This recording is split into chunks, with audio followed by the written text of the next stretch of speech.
Assalamualaikum warahmatullahi wabarakatuh. Perkenalkan, nama saya adalah Rahman Nafia. Saya dari kelas 10 IPS 6. Di sini saya akan menjelaskan tentang apa itu biologi. Biologi dari dua kata, yaitu bio dan logos. Bio yang artinya makhluk hidup dan logos yang artinya ilmu. Jadi biologi adalah ilmu yang mempelajari tentang makhluk hidup. Jika kita ingin tahu apa itu makhluk hidup, kita harus tahu apa itu ciri-ciri makhluk hidup. Ciri-ciri makhluk hidup yaitu ada: satu, bernapas. Tentunya kita menghirup oksigen dan membuang karbon dioksida. Yang kedua, kita membutuhkan nutrisi.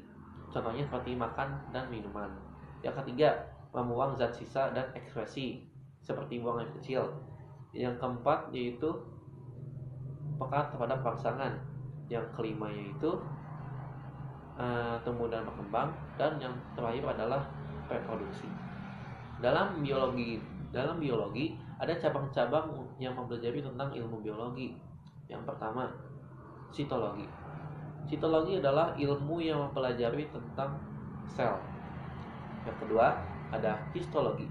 Histologi adalah ilmu yang mempelajari tentang jaringan, contohnya jaringan tumbuhan. Yang ketiga, ada anatomi. Anatomi adalah ilmu yang mempelajari tentang organ dalam. Yang ketiga, ada morfologi. Morfologi adalah ilmu yang mempelajari tentang organ luar, kebalikannya. Yang kelima, ada fisiologi. Ilmu yang mempelajari tentang fungsi suatu objek atau fungsi suatu organ. Yang terakhir adalah embriologi. Embriologi adalah ilmu yang mempelajari tentang embrio.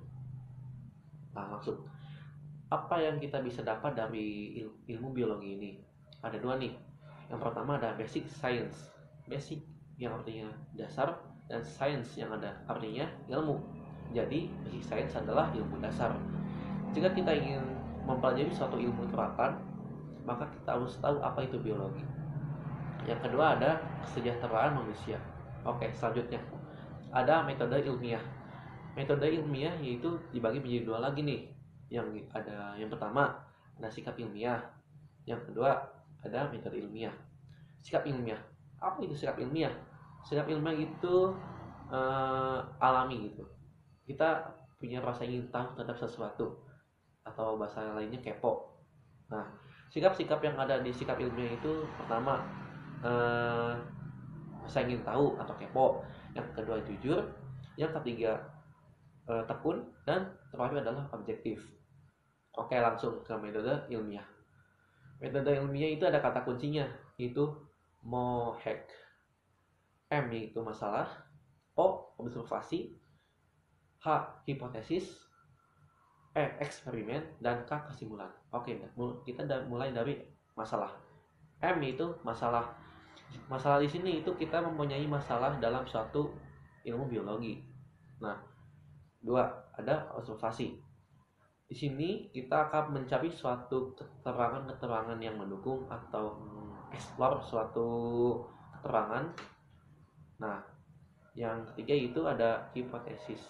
Nah, di sini yang tadi kita mempunyai masalah dan kita mencari suatu keterangan itu dan akan disimpulkan dalam hipotesis ini, tapi masih bersifat sementara. Nah, jika kita ingin tahu, maka akan lanjutkan eksperimen, yaitu di eksperimen. Eksperimen di sini itu untuk menguji hipotesis tadi yang masih bersifat sementara, yaitu dengan cara membandingkan variabel-variabel yang ada di dalam suatu penelitian. Nah, terakhir adalah K, yaitu kesimpulan. Setelah kita mengujinya atau mengeksperimen, kita tahu bahwa apa itu benar atau tidak, dan di masalah ini masalah telah terselesaikan. Sekian dari saya, mohon maaf bila ada kesalahan. Wassalamualaikum warahmatullahi wabarakatuh.